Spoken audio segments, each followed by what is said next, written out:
Okay, we need to talk about the iPhone 18, because Apple has officially set the date for its next big event, and somehow the iPhone lineup this year might be even more confusing than usual. Apple has confirmed a special event for September 9, and while Apple obviously hasn't announced the new iPhones yet, pretty much every major league right now points to the iPhone 18 Pro, the iPhone 18 Pro Max, and Apple's first foldable. The iPhone being the stars of the show. And yes, you probably noticed something missing from that list: the regular iPhone 18. This might actually be the biggest change to Apple's iPhone strategy in years, because according to multiple reports, Apple is splitting the iPhone 18 generation into two separate launches. The expensive models come first. So this September, we're expecting the iPhone 18 Pro and Pro Max, plus the new foldable model, but the normal iPhone 18, the iPhone 18, and possibly the second generation iPhone Air are reportedly being pushed to spring 2027. I think this is a much bigger deal than it sounds. For years, September has basically meant new iPhone. Pick your size, pick your budget, done. But if these reports are correct, Apple is turning September into the premium iPhone season. If you want the newest iPhone this fall, you're probably going to have to buy a Pro model, or spend even more money on the foldable. And if you normally buy the standard iPhone, Apple is basically telling you, see you next year. Now, whether people love that strategy is another question. But let's get into the actual phone, because the iPhone 18 Pro sounds like one of those upgrades where the outside might not look dramatically different, but the stuff happening inside could be pretty significant. The biggest technical upgrade is expected to be the A20 Pro chip. This is important because Apple is reportedly moving from a 3nm manufacturing process to TSMC's new 2nm process. And I know, whenever companies start talking about nanometers, most normal people immediately stop caring. So here's the part that actually matters. A smaller manufacturing process generally means Apple can fit more performance into the same space while using less power. And there are reports suggesting Apple is also changing the way the processor and memory are packaged together, which could help with heat and sustained performance. That could make the iPhone 18 Pro faster, obviously, but I'm actually more interested in battery life. Because at this point, I don't need my phone to open Instagram 3 milliseconds faster. Give me a phone that stays cool while recording video, running navigation, gaming, or using AI features, and give me another couple of hours of battery life. That's something I'm going to notice every single day. And speaking of battery life, there are also rumors that the Pro Max could get a noticeably larger battery. Some reports suggest the phone may actually become slightly thicker to make room for it. Personally, I am completely fine with that. We spent years making phones thinner and thinner, and then everybody puts a case on them anyway. If Apple wants to give me an extra millimeter or two and use that space for a bigger battery, I'll take that trade every time. Now let's talk about the display, because there's another change people have been waiting for. The dynamic island is reportedly getting smaller. The current rumor is that Apple has figured out how to move some Face ID components underneath the display, which would allow the visible cutout at the top of the screen to shrink. It's not the completely uninterrupted display that people have imagined for years, but it sounds like another step in that direction. And honestly, this is classic Apple. They probably won't go from dynamic island to zero cutout overnight. They'll make it smaller, then smaller again, and eventually one year they'll stand on stage and tell us they've invented the full screen phone. But I'm curious to see how noticeable this change actually is. If the dynamic island is only a few millimeters narrower, nobody is upgrading just for that. If it genuinely makes the front of the phone feel cleaner though, it could be one of those small changes that looks much better when you actually hold the phone. The camera might be a much bigger story. One of the strongest rumors right now is a variable aperture main camera on the iPhone 18 Pro series. And this could actually be really interesting. Most phone cameras have a fixed aperture. In simple terms, the opening that controls how much light reaches the sensor stays the same size. A variable aperture can physically change that opening depending on what you're shooting. So in darker situations, the camera could open wider and collect more light. In bright conditions, it could close down, and depending on how Apple implements it, this could also give photographers more control over depth of field and the overall look of an image. That's one of those features that sounds extremely nerdy until you see the difference side by side. And Apple has always pushed the Pro iPhones pretty heavily toward creators.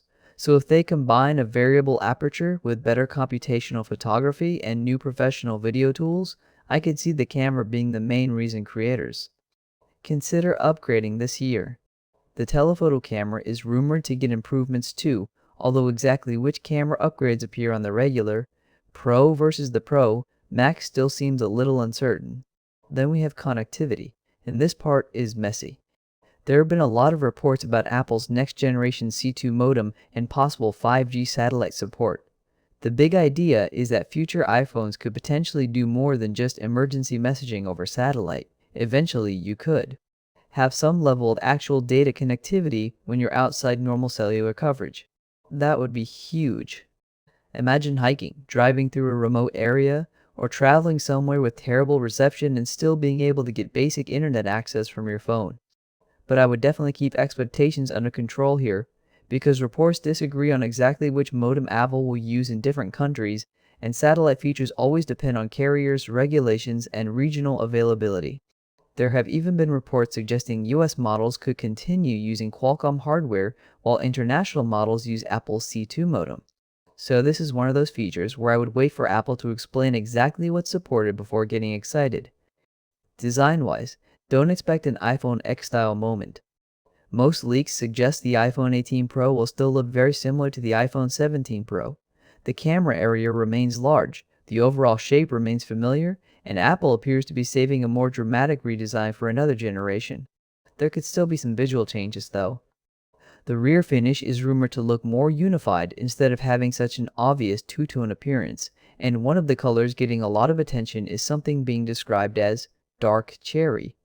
We've also heard about light blue, dark, gray, and silver options. If dark cherry looks anything like I'm imagining, that might immediately become the color everybody buys for the first 3 months. But there's one rumor that could kill the excitement pretty quickly. The price.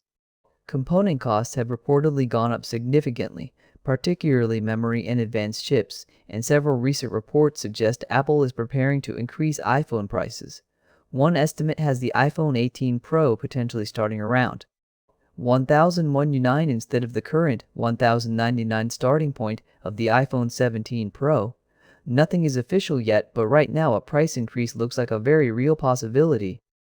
And that makes Apple's split launch strategy even more interesting. Think about it. The affordable iPhone 18 reportedly doesn't arrive until 2027. The phones Apple is expected to launch first are the Pro, Pro Max, and an even more expensive foldable. So Apple could be walking into this event with the most premium iPhone lineup it has ever launched.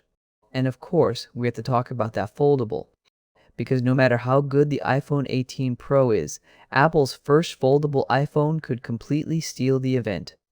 The device is widely rumored to use a book-style design, with a smaller screen on the outside and a display somewhere around the size of a small tablet when you unfold it.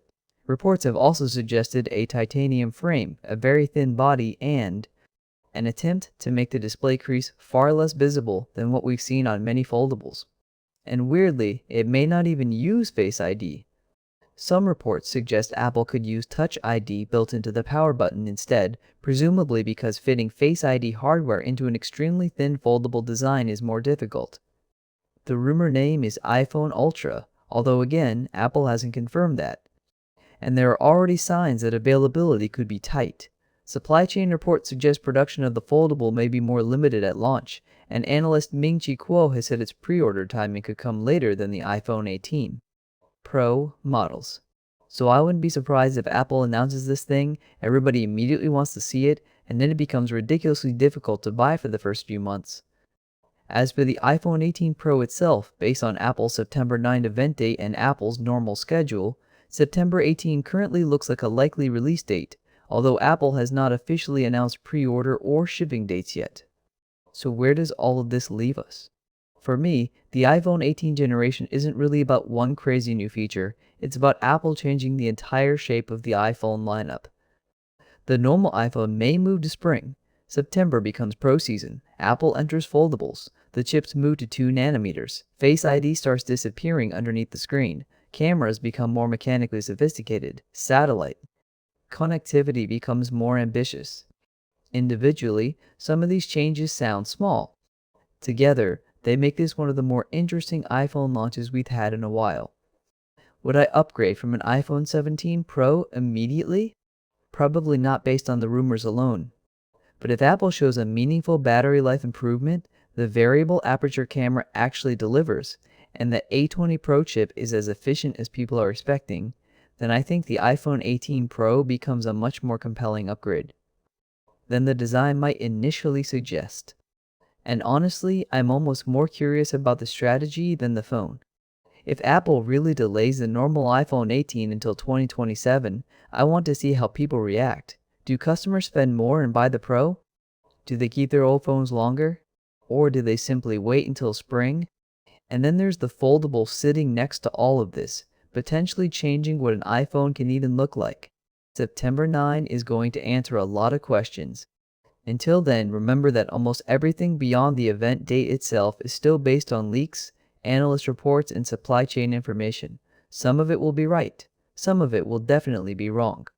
That's half the fun. But if even most of these rumors turn out to be accurate, this might be the year where Apple doesn't completely reinvent the iPhone 18 Pro itself, it reinvents the iPhone lineup around it. And I think that could end up being the bigger story.